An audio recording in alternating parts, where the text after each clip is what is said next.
Good evening, everyone. It is Wednesday. It's the 10th of November 2021. It's 7 o'clock, and this is the second Voice of the Cantor series, Programme 3, in which we are featuring Cantor Moshe Dubiner. More about that in a second. Firstly, let me just tell you, as usual, a little bit about the European Cantors Association for those who may be new readers, as it were.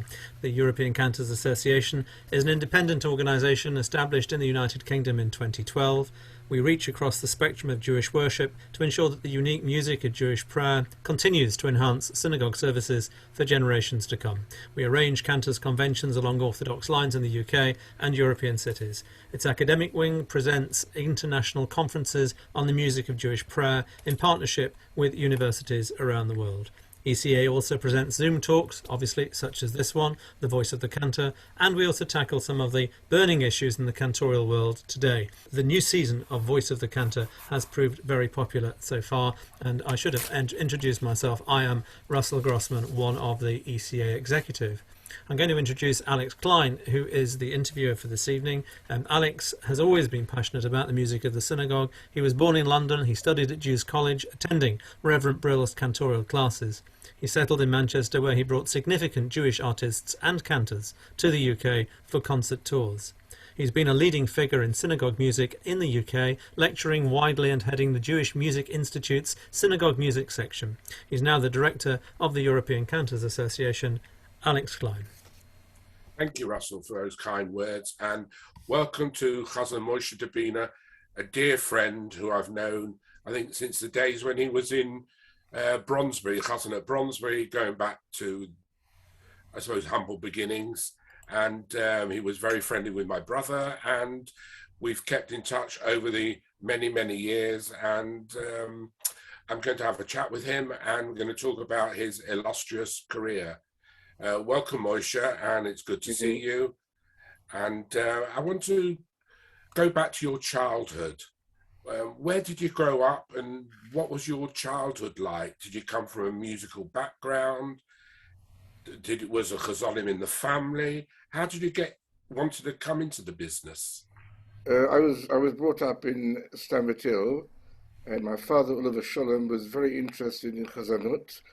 And whenever there was a new Chazan davening in Egerton Road, he would take me with him. My mother used to sing. My grandfather was a Baal Tzviller as well. And I was brought up amongst the Hasidim in Stamford Hill, and I used to daven every Shabbos in a shtibel called Lev Yitzchok, and the rabbi was the most wonderful Baal Tzviller. And over the years, I inherited a lot of the nusach from him, and I was inspired to wanted to become a chazan when I was 9 years old. I went to Yesod Torah school. Mm-hmm. I was one of the first Talmidim there in 1945. Right. Were you were evacuated with your family to Leeds, I believe? That was in 1943. And you had the privilege of meeting an illustrious chazan, who we know very, very well. My father, the Sholem, used to take me to the shul in Chapeltown to listen to Cantor Solomon Stone. That's right. I don't remember his davening. I was only 3 years old, but I remember the shul. It was a beautiful shul. Beautiful. Yeah, it's fascinating. His son Gerald became a chazan and an opera singer, and was with the Australian Opera Company, and he actually sang at my wedding. And really? his sister Gertie, who used to play for their father, played piano. So it's quite a reconnection, because my in-laws were evacuated. My father-in-law went to Round A School and was very, very friendly with Diane Apfel, whose father was, and he started in Minyonim and heard first-hand beautiful chazonas in Leeds, because it was people were evacuated from London there, and it was became quite a frum kehillah. Yeah. But my father, the Shalom, gave me the foundation to want to become a chazan. So when you went to Yesodi HaTorah, I went to Torah, which was a Hasidic type very school, Hasidic school, yeah, oh yes. and We had the famous Rabbi Pinter was my principal in the Hebrew studies, you know. did they encourage you at all to with music in school? Not at all. No, not at all.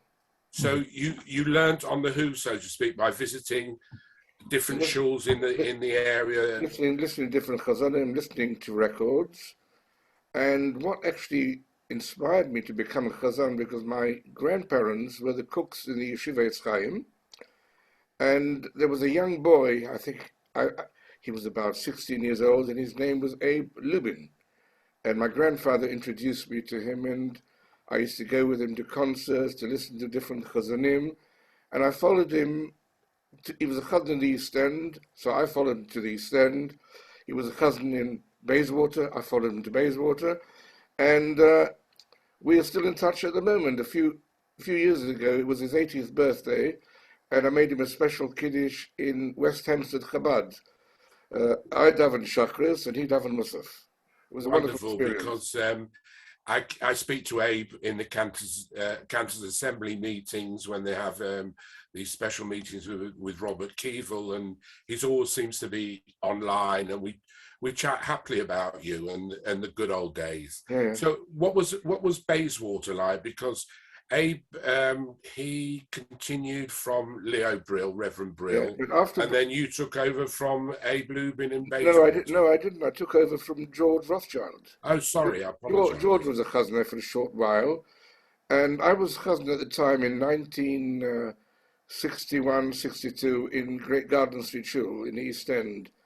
And now Rabbi Eppel, then he was Reverend Eppel, and the Gabba heard me at a stone setting, and they invited me to become the chazan of Bayswater Shul. I went there for a Shabbos trial, and I got the job.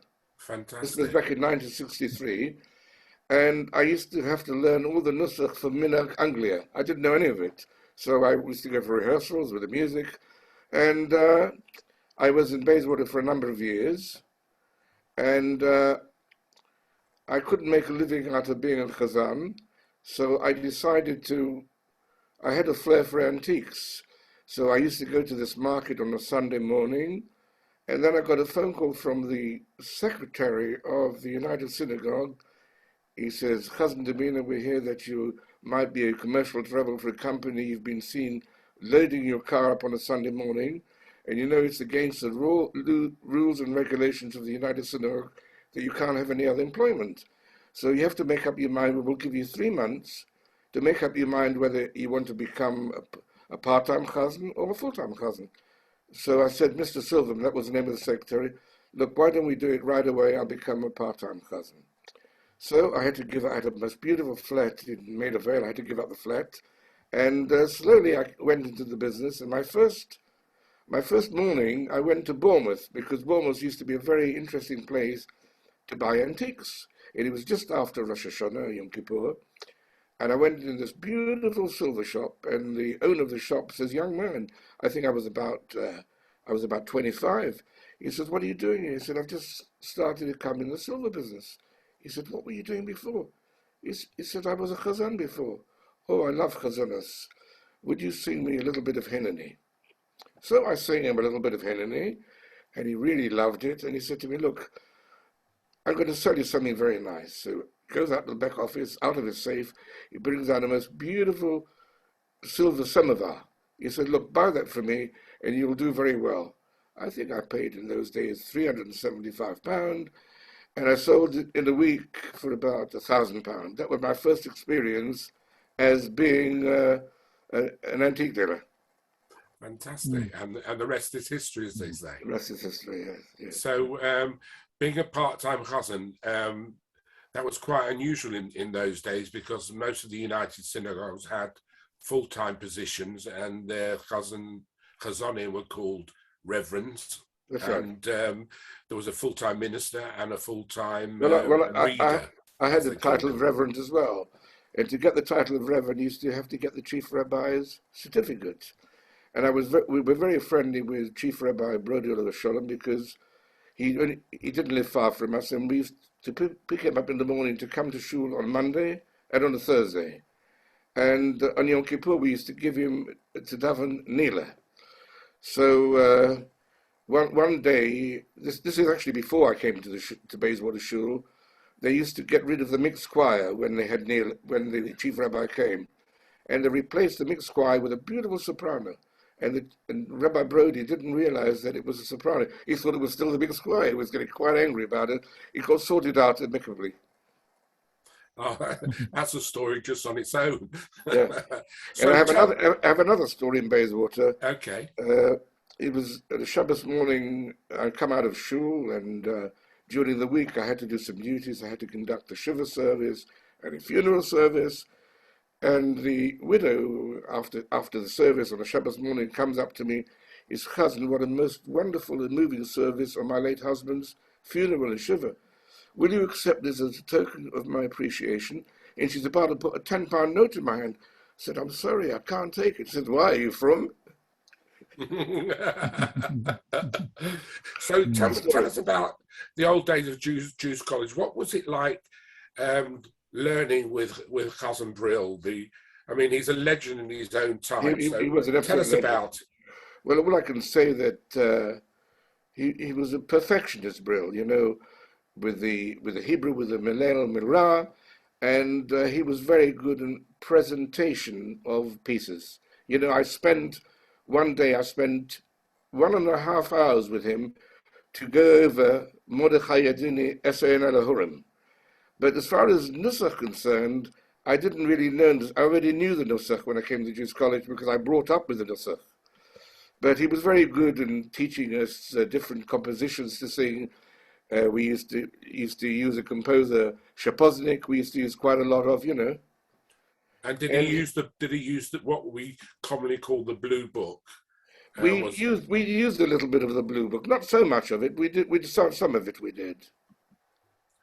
So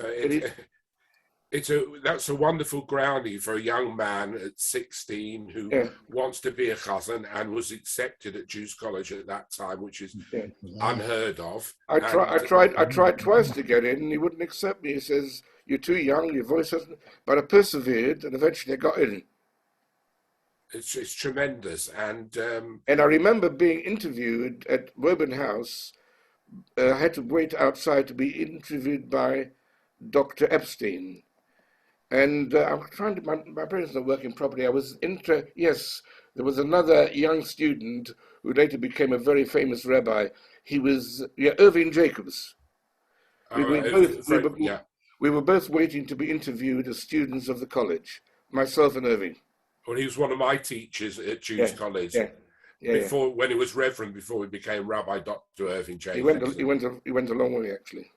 It was tremendous. Semantics was his speciality. Was a brilliant teacher, a lovely person, very able, and he taught me a lot in those days. It's amazing how you both were, the same sort of time period. Who, in the world of chazanis, is there anybody in particular that has had a great effect on you? You say wow, and makes all the difference, or you're styled on, or yes, there were two particular chazanim, three actually. One particular chazan was Sholem Katz, which I used to listen to quite a lot, and the one which inspired me vocally was Jen Pearce.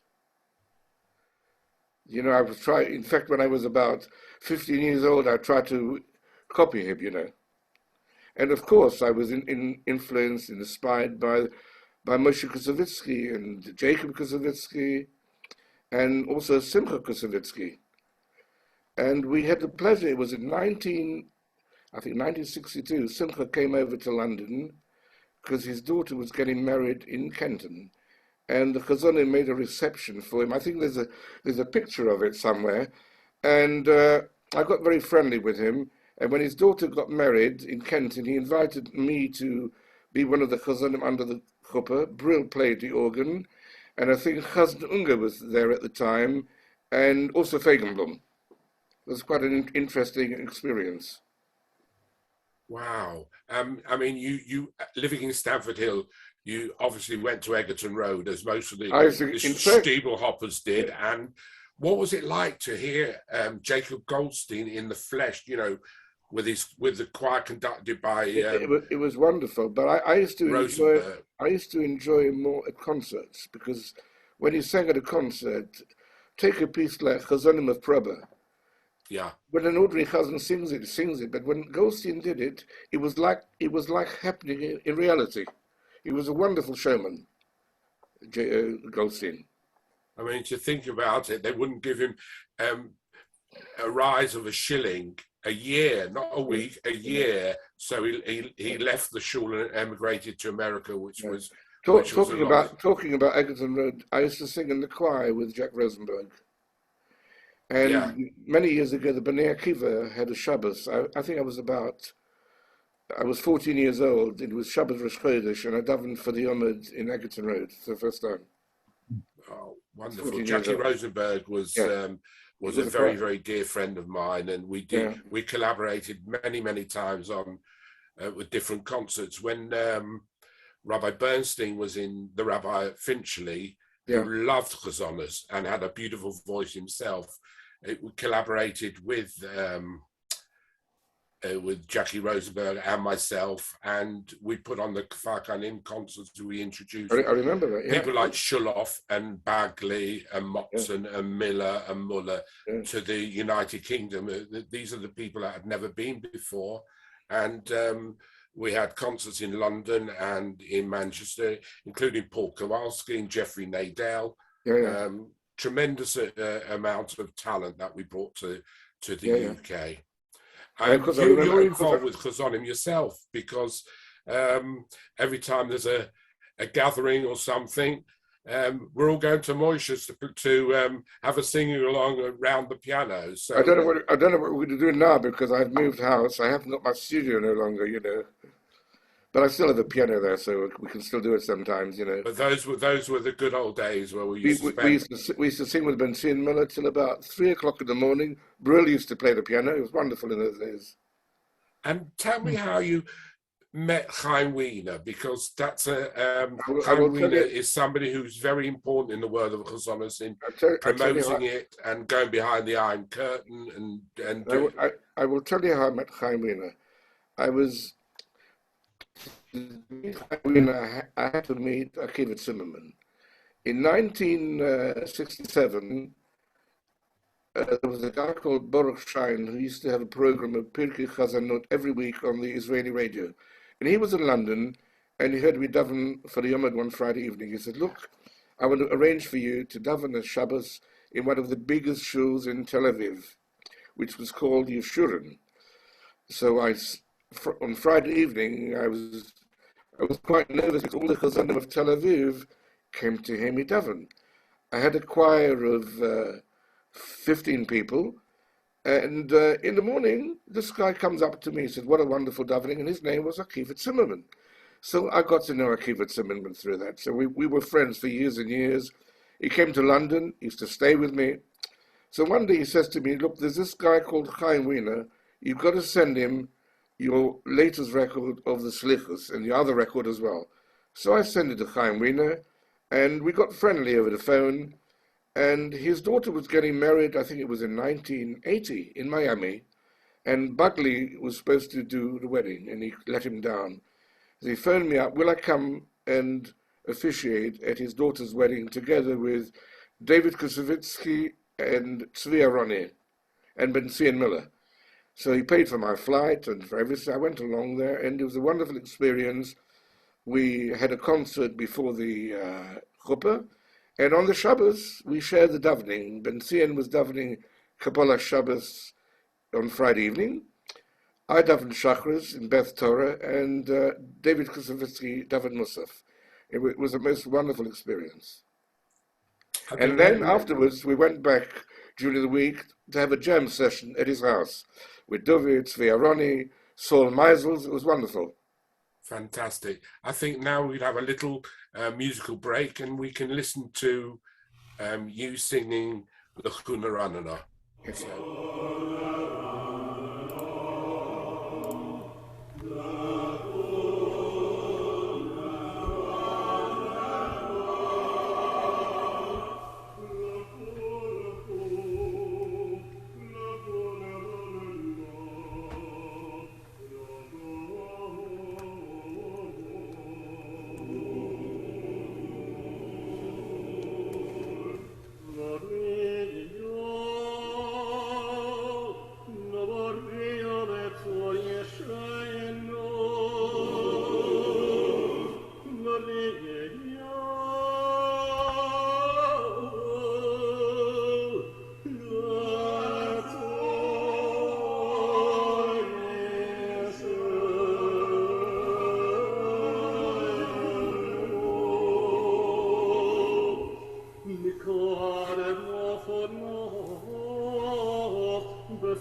Absolutely wonderful. Thank you. It brings back memories. Can you tell us who the choir was? The choir was Ellen Grenard's choir, and the guy that recorded it did it together with the son of the late Landenberg. Avi Landenberg helped to do the recording of the Slichus, together with somebody called Sinclair, who now lives in Australia. So they did it together. You're extremely friendly with my brother of Sholem, and he actually designed one of your record covers. The first record, that's right. The first record that you did for Tel Chai, was it? Yeah. And then you also sang at his chuppah, did his chuppah with Rabbi Bernstein of That's right. Your connections, as we do, we go back a long, long way. And my brother was extremely, what would he say? Moshe Dubiner, one of the best cousins I've ever heard in the world. And when you listen to the Kavona and the Nusach and the interpretation of the Tefillah, yes, you are indeed one of the best Chazans in the world, Okay. and I can say that, and I'm very highly critical, and God bless you for all the work you're doing. Thank you very much. You're still singing and you're I'm still sure. enjoying music, Very much so, yeah. So where do you daven now? Where's Well, your occasionally I stella? daven in West Hampstead, Chabad. In fact, the first day of Rosh Hashanah, they had a big service in the Marriott Hotel, a Swiss cottage, and I davened shachas for them. They had 250 people there.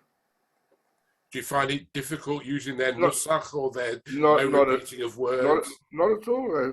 Not at all. I had an experience. I was davening many years ago in the carriage house in Miami Beach, and Chaim Wiener is a regular there in the shul, and he was there together with Nathaniel Hershtik, with his son-in-law, and he came up to me afterwards. He said, "I admire your davening to be able to daven as a chazan without repeating words."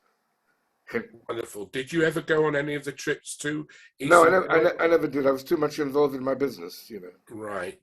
So if there is a highlight in your career where you've sung or who you sung with, or what would that be? And Well, my why? highlight would be a concert that I did in Tel Aviv in Bet Arafeh. It was one of the first concerts that Chaim and Gila Wiener put on, and I sang there together with the late Moshe Dubiner. Wow. And many years later, one Shabbat, this gentleman walks into the Western Synagogue. Who is it? Moshe Dubiner. So obviously I went up to him. I said, "Would you like to give us the honor of davening Mussar for us?" No, no. So he took mafter at the end, you know. So you also are known to daven in resort hotels for Pesach. Well, I started davening must be 45 years ago. I used to work for Pell Tours, Esther Lawrence, and she used to have programs going to Gibraltar, going to Monte Carlo, going to Nice, and I used to go with her. I used to be her cousin. And then many years later, when my children left home, they were all married, I got the job for David Guez in south of France. Every year I would daven and do the Sidorim for him in the Carlton Hotel. Obviously, the last 2 years, because of the COVID, I haven't done it at all. But it was quite an experience, you know. It's a wonderful experience, and we're very, very grateful. I mean, what advice would you give to somebody? Would you give advice to somebody wanting to go into the cantorate today, or would you say, "Nish for a Yiddish boy"? No, I'm not saying it's not for Yiddish boy, but you get some young talents that are very good. They should do it as a hobby, not for a living. Just do daven here and there, you know. But I wouldn't do it for a living, no way. And what's your opinion? Do you think that the United Synagogue were wrong in not having full-time chazanim? I don't mean owning them, but today's a different ball game, because, as you mentioned before, it's either you work for the United Synagogue 7 days a week, and you couldn't record, and you couldn't make money on weddings, and you couldn't do this, and you couldn't do that, because that was the rules and regulations going back in the 50s and the 60s, 70s, etc. But which they lost out on many recordings of great chazanim that they had in this country. Certainly did, But what would you say? Do you think the time is right now to bring back chazanas into the shul, maybe modern and well, if you brought back chazanas today in the shul, it would have to be different type of chazanah, not the heavy chazanas, because people they like to join in and sing, and a lot of faults with some of the chazanim that they sing pieces, very boring pieces, the congregation can't join in, and it's a very important thing that the congregation can join in, get involved with chazan. But as you and I both know, the professional chazan would never bore the kehillah, because they were professional. It's those that call themselves a chazan who are unprofessional, that have their 2.5 records, that bore the pants off and kill chazanas, which is a shame. But the art of chazanas is to keep to the nusach and make it interesting. And so you would make it interesting, you get all the young people liking it as well, you know. So you would say that the nusach it should never be compromised at all. No, nusach should stick as nusach, and then you could add to the nusach some nigunim that people can join in. Do you think? Unfortunately, that Carlebach has ruined it all. You know, everybody does a Carlebach now. Or tries to. Well, whatever. Yeah. Do you miss Jews College, and do you think this is one of the institutions that we should still have in the UK? In my time, Jews College was wonderful. I mean, when you walked in to study with Bill Chazanot, the atmosphere was absolutely fantastic. It's something that I remember for the rest of my life. In fact, when I had a shop right round the corner from Jews College in George Street, I used to pop up to the college to say hello to Reverend Brill. Occasionally I used to listen to the students, and I used to sing one or two pieces myself there. I used to enjoy that, actually. Brought me back to the days when I was younger. But it's amazing how many of the great chazanim we have today owe their chazanas to Jews College. Very much so. Very much so. I mean, even those like Simon Spiro in America, who's doing very well for himself. And if it wasn't for Jews College, he wouldn't know what he does today. Well, talk about Simon Spiro. I was his mentor because I was going to the convention at Grossinger's, and I said to Simon, "Would you like to come with me?" And he says, "I'd love to come with you." We went up together. We travelled together to New York, and we met up with Ben Zion Miller, and we met up with Saul Zim. And ever since then, Simon has never regretted it. He got involved in America from there. Is that where Simon conducted Saul Zim's choir at Gross? Was that at Grossinger's? Because no, he didn't conduct a choir in Grossinger's. He came along to Grossinger's to the convention, and he enjoyed it, and he met different people, and he got involved in it. Yeah, they were wonderful at the Concord or at Grossinger's. They were wonderful. Yeah, Grossinger's was wonderful. Absolutely. I remember having jam sessions at even. We started at midnight. It went on till 3 o'clock in the morning, and Ben Zion Miller was singing, and Bugley was singing, and Bugley was very annoyed with Ben Zion. He says, "At least you can give me a shkoyach for singing. You didn't even acknowledge my singing." Bugley said to Ben Zion at the time. I remember Ganshoff also, and everybody wanted a little bit of Ganshoff, and people of that caliber. But they were the greats, and they shared their knowledge, and they loved sharing. Very much so. A completely different era. I would love it to come back maybe in a different guise, but we can dream. That's the main thing. So we'll go on to the next piece of music, because can you tell us about it afterwards? Well, let's listen to it. I'll tell you about it afterwards. And then you play it.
Oh, that was wonderful. Now, tell us about it, Moshe. This composition was composed by Reverend Brill, and I think I was one of the first students at the college to sing it with Brill. We used to sing quite often, and he used to sort of guide me with interpretation. And I had a concert in Israel, I think it was in 1980, together with Moshe Tober, and I chose to sing this piece at the concert. But all I had was the music. I didn't have any piano accompaniment. So I spent about 2 hours with Dr. Wintonitz, who wrote me out the accompaniment for that piece. And I sang it there. And at the convention in Grossinger's, I passed it on to one of the Chazanim, and Chazanim was singing it all over the world, that particular composition. And one day, I had a piece of music in my studio in my old house, and Reverend Brill came along, and I forgot to put it away. And he saw this piece of music there. He said, "What's that doing here?" And for the minute, he was sort of shocked. So I said, "Look, I sang it at the concert to honor you as a composer of that, and I got the musical accompaniment written out by Dr. Wintonitz." He was very impressed. So I thought he was going to be very annoyed with me at the time, you know. Ah, that's so sweet. That's such a lovely story. Absolutely. With you, you've had a few pulpits, Warm Lane, I remember, and Yeah, Cricklewood, the Western, Marble Arch. yeah. Completely different shuls in some respects, different Yeah. communities, Yeah. different kahillas. Why did you change because you were moving house, or did you move house? No. What happened was Bronsby Shul closed down. In fact, I took over as Chazan at Bronsby Shul in 1967 from Robert Brody, who's Right. watching the program this evening. And the shul closed down, and from there I was approached, when Fableman retired from Warm Lane, they approached for me to become the Chazan there. So I was there for a number of years. And then Zev Toren got the job in Edgware, and they asked me to help out at the Western Synagogue for a month. So I said to the the wardens of the shul, I said, look, if you get me together, because I enjoy singing with a choir, if you get me a good choir together, I don't mind being the chazan permanently. So they got me the choir with Alan Granard, and I was a longer service chazan. I was there for 12 years. Had it not amalgamated with Marble Arch, Western Marble Arch, I would have still been there. Yeah. Oh, so there were wonderful days, and I And remember. and what happened was I was supposed to be the Chazan Rishon of the Western Marble Arch, because Lionel Rosenfeld was going quite often every month to Israel. When he heard that, he wouldn't stand for it, you know. So to compromise it, they made me the emeritus Chazan of the Western Marble Arch. And then afterwards, for quite a number of years, I was davening in the Hampstead Stiebel. It was called the Klausner. It was founded by refugees in 1938. And I was there regularly till the shul closed down, you know, about 4 years ago. And now I got involved with West Hampstead Chabad. Well, I mean, it was only fairly recently that you sang with a mutual friend of ours in his shul, Paul Zim. Can you tell us about that? Yes. Can you tell me about that experience? Yes, it was about, I'm trying to think, it was about 12 years ago. And he invited me to come along to hear him on the Shabbos. Then he said to me, why don't you daven Shachris? I will daven Musaf. So I stayed with him overnight there, and I did the Shachris, and he did a Musaf, and he was improvising during Musaf, and I sort of improvised with him and sang with him, and he did the same during Shachris, when I was davening Shachris. So, I mean, It was interesting. Great talent. Yeah, it was. And that was in, what, Fort Lee?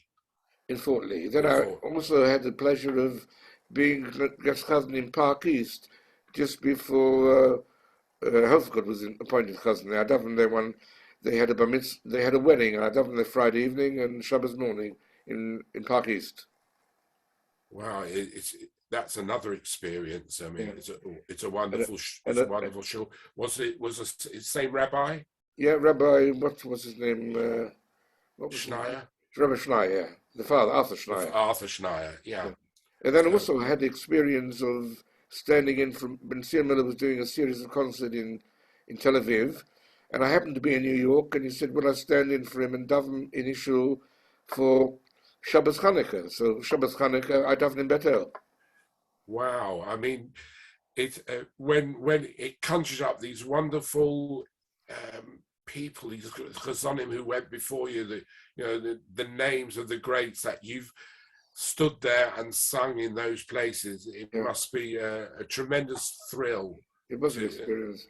But in Israel, there was nearly all the shuls in Tel Aviv. I was guest chazan. I was guest chazan in Tiferet Tzvi, where Lebele Glantz was a chazan in Herman Cohen. And I used to enjoy it, and I used to have a choir.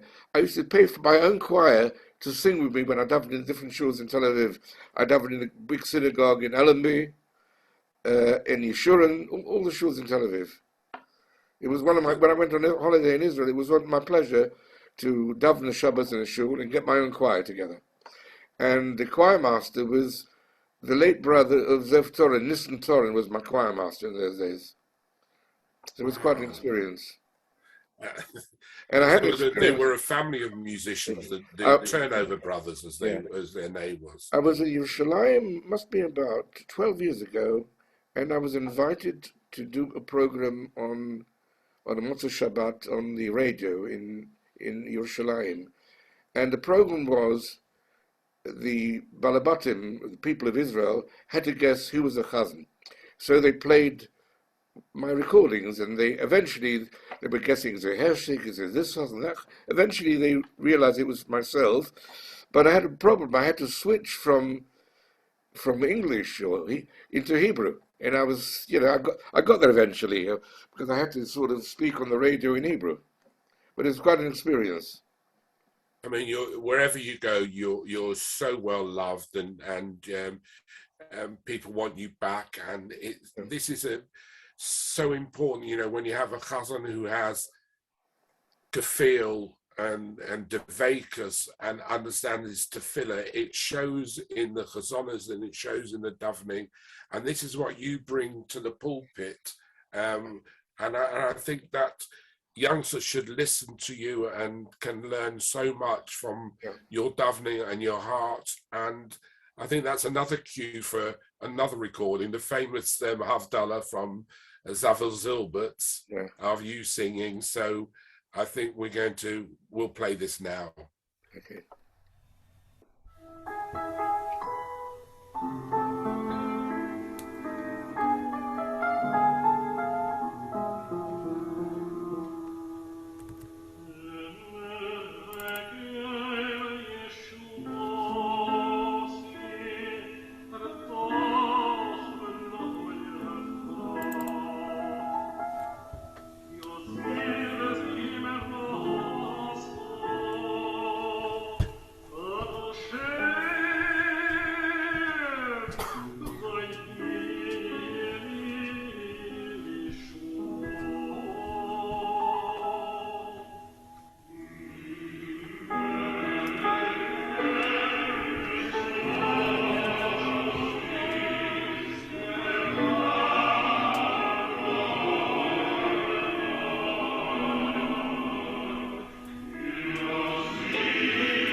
Funnily enough, that was my brother's record design and the notes that he wrote on the back. That's right. Yeah. So yeah, that's incredible. Brings back wonderful memories. Yeah. Can you tell me how did that recording come about with Alan Fisher Elstree? Yeah, because he was doing recordings for a lot of Chazanim. I think he recorded Hashtag, he recorded Johnny Gluck, he recorded Zev Torren, and he asked me, would I be interested in making a record? So I said yes. So we chose the Hall of the Western Synagogue. This was back in 1967. I got there in the morning at 8 o'clock, and my two friends were helping me, guiding me when as the recording was being done. There was the late Johnny Gluck and Zev Torren. So they guided me where they thought it wasn't correct. They used to make me sing it over. So I was there from 8 o'clock in the morning till 9:30 in the evening. It was hard work that day. And Daphne accompanied you on the piano? Definitely. And Arnold Chazen conducted the choir. He was a choir master for a while at Marble Arch. It was wonderful memories. And it also brings back memories of my brother, of Shalom, and the connection to you, and I must get out. It reminds me, I must get out the recording of his wedding when you were with you singing, because I haven't played that for a long time. So that's right. Yes. Brings back some wonderful. I think I was singing your Shalom Shel Zahav, I believe. Yes, you did, and Rabbi Bernstein spoke, and it was I remember it very, very well. Moshe, it's been such a pleasure talking to you, and I think I would love to open it up to the floor to see if anybody would like to ask you any questions or just say hello. And please, why not? Why not? I see you have some friends here, so maybe they'd like to have a if they want say something to you, a greeting or two. Yeah, sure, why not? So, with the greatest pleasure, I'll ask Russell if he can deal with this part of the proceedings. Anyway, thank you very much, Alex, for putting me on this program. I very much appreciate it.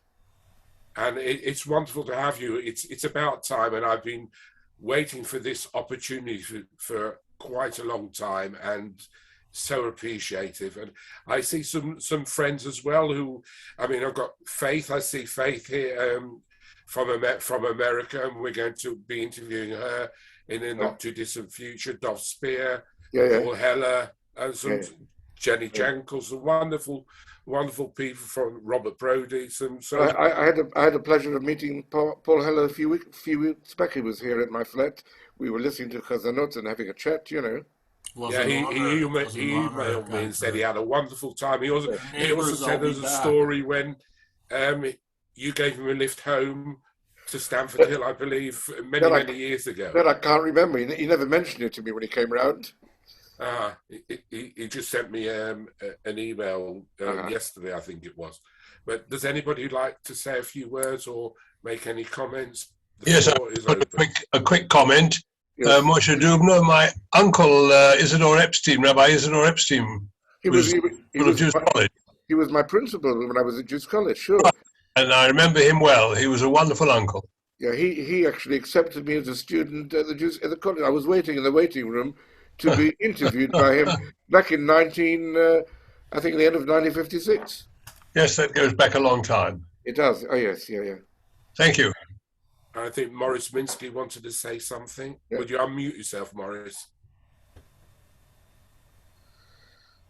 Yes, talking of Jews College, under Rabbi Schisler and Irvin Jacobs, there was a seminar or a course for un-Chazanut members, basically lay members, which for learning and getting a certificate to daven on the Yom HaNoroi.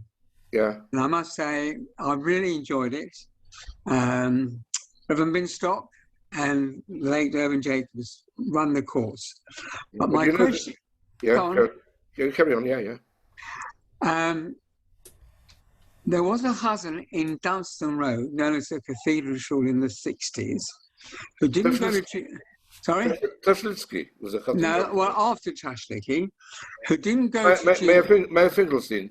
Correct. He didn't go to Jews College, but went to the School of Music. Yeah. Where he got his diploma went to America. Yeah. And has written a lot of tunes for the show. Have you come across him? He's obviously not.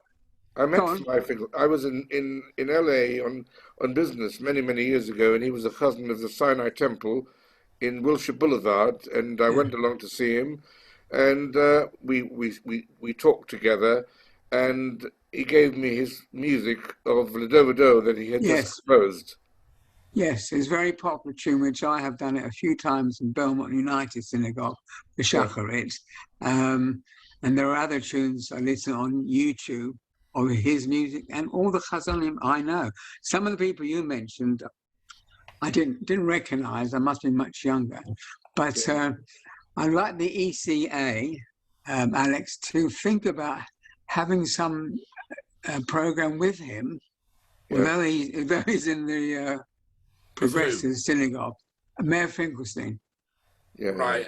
I was at his induction in Golders Green when he was a young man, when that was his first stint. I think it was about 18 or something like that. Yes, correct. Yeah. And I remember those celebrations when Golders Green was still a synagogue with a Chazan. Yes. He was very friendly with the late Johnny Gluckle of Sholem. Yes. They were great friends. That's a good idea. I could have a word with Russell. No problem at all. I'll have a word with him. Robert Brody's got his hand up, Alex. Sorry? Robert Brody. Yes, thank you. Unmute Robert. Robert's working on it. Right, I'm with you. Moshe, it's lovely to see you and hear you and hear your tracks. Thank you. I was thinking, wow, what a name dropper this fellow is. The fact is that these names have been in your life, and it's a great credit to you that these are the people that you've been friends with over the years. I told the truth taking over from you in Bronford Shul when you left the shul, you know. That's right, a few years ago. Yeah, thank you. Thanks for the mention, but it's lovely to see you and hear your tracks. Thank you very much, thank you. I think Dov Spear wants to say something. Yeah. Yes. Hello, everybody. I remember Mael Finkelstein from Bnei Akiva, 1966 in Holland. I see. And in those days, he was about 15, 16, and he used to play for me. He's a fantastic pianist, and he was Moshe Kasevitsky. He could sing anything Moshe Kasevitsky recorded. He was fantastic. Just going back, he had a brother. He had a brother as well called Arya. Yes. And he was teaching us Mishnah. And that's 1960. I think he was in Holland, in Utrecht, I remember his father when he came over from Scotland. He became a cousin in Hackney together with Brian Fisher. Fantastic. And Aryeh was a cousin in Prestwich Hebrew congregation for a short while in Manchester. That's right.